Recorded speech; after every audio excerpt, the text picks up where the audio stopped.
នេះគឺជាលំហាត់ត្រៀមប្រឡងគ្រូក្របខណ្ឌបាទក្របខណ្ឌមានបឋមមានមត្តេយ្យមានគ្រូអនុវិទ្យាល័យគណិតហើយលំហាត់ទាំងអស់នេះគឺបងប្អូនអាចចូលទៅសិក្សាទៅហើយនឹងមានចម្លើយសម្រាប់ទៀងទាត់ណាបាទហើយមួយវិញទៀត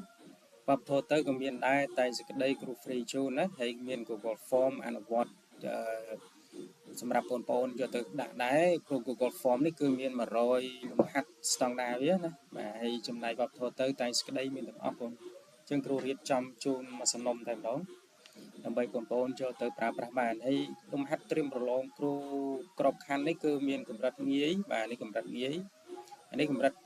មធ្យមទៅលំបាកអីហើយនេះគឺកម្រិតរៀងលំបាកដែរបាទអញ្ចឹងយើងអាចចុចលើនោះណាឧទាហរណ៍យើងចង់និយាយអំពីវិច័យក្នុងលំហអញ្ចឹងមានគ្រប់មេរៀនបងមេរៀនទី12មានប្រមាណហ្នឹងគឺគ្រូដាក់ចូលក្នុងទាំងអស់ហើយ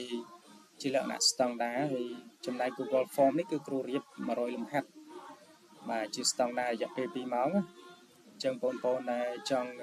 សិក្សាហ្នឹងគឺអាចចូលសិក្សាបានបងប្អូនបាទអញ្ចឹងក្នុងការរៀនហ្នឹងគឺមានប្រមាណទេមានន័យថាឲ្យតែយើងមាន Gmail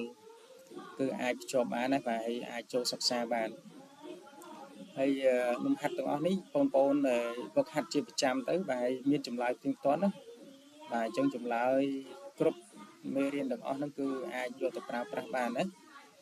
បាទហើយអាហ្នឹងហើយគឺសម្រាប់យើងត្រៀមប្រឡងណាបាទអញ្ចឹងអានេះក៏មានជាវិញ្ញាសាដែរបងណាបាទជាវិញ្ញាសាយើងអាចចុចតាមហ្នឹងណាបាទឧទាហរណ៍ថាយើងចង់ធ្វើមេរៀននេះគេកម្រិតងាយបាទយើងអាចធ្វើឧទាហរណ៍ថាសមីការ differential យើងចុចអញ្ចឹងណាបន្តទៀតឧទាហរណ៍ថាយើងចង់ធ្វើ complex អូខេអញ្ចឹងយើងចុចតាមហ្នឹងណា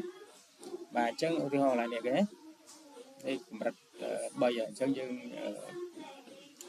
Victor មានប្រវែងបាទយើង